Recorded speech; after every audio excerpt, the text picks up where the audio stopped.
This is the International iAQA GCSE Certificate, and we're looking at variation.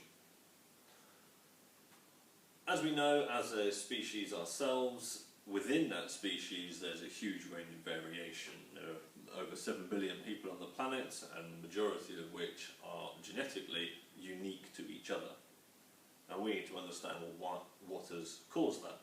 But it's not just our genes that have caused variety. We actually know that depending on where we live, so our environment around us can shape us. So there are environmental stimuli for making us all unique to each other as well.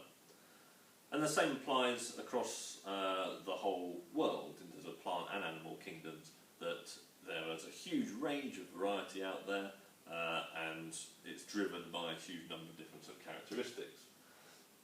So if we take people per se as an example, we can think quite easily of things that make us the same. Things that are the same. We have the same number of arms, same number of legs, the same basic features of nose and ears and eyes. So our actual structure is the same. We communicate in the same way. Our bodily functions are all the same. The things that make us different might be the way in which we think, and we've lots of variety in the way we look, into the shape of physical features, the way we behave. All those sorts of things make us unique as individuals. And so we can start to think about which of those characteristics are responsible by our genes, which ones are caused by our environment, and in many cases which ones involve both genetics and your environment. So things that are due to our genes, our inheritance only, might be your eye colour, for example. You cannot change your eye colour, it will stay as it is, it's programmed by your genetics. Whereas your environment might be the accent that you speak with, or the language that you use. If you have grown up in a different country or a different region of a country, you will probably, for all intents and purposes, speak with a different language, or even just the accent. But in terms of those that are caused by both, this is an increasing category. Something like obesity was always originally determined by your environment, that people ate just too much food.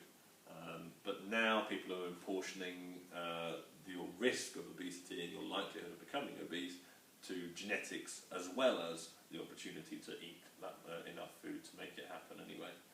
So there's a lot of factors and variations between us as a species that we originally thought were just environmental, but are in fact actually linked with genetics as well.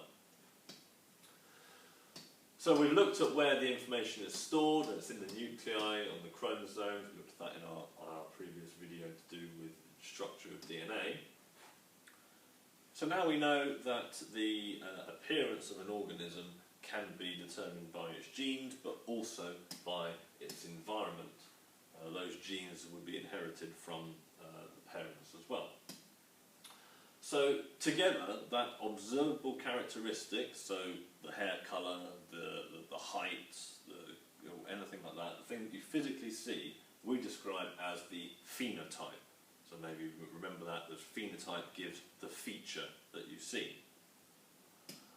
The genes that are responsible for that are called it makes up the genotype. So the characteristic you inherited from your mother and from your father, they together make up the genotype. Whichever one is strongest or most dominant results in the particular phenotype that you actually show as your characteristic. So your phenotype is not only your genotype, but also the environment in which you live in. So you could change the way in which that genotype, that phenotype appears based on the way in which you live, or where you live, and those other factors as well. So we can categorise variation in two ways.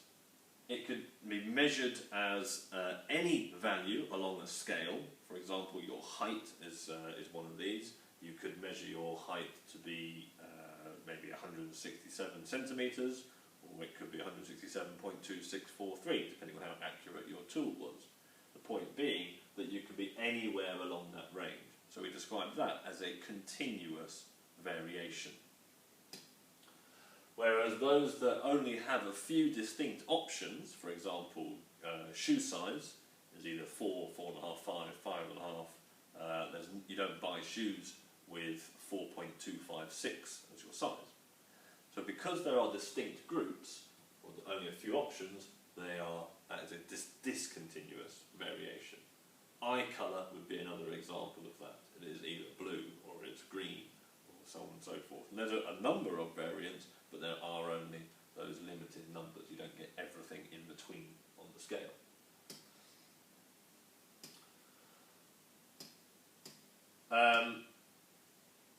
So continuous variation, as I say, is anywhere on the scale, and within an organism, within a population rather, you could see probably every possible height that's in that population. Whereas discontinuous variation, you wouldn't find that many options available to the population.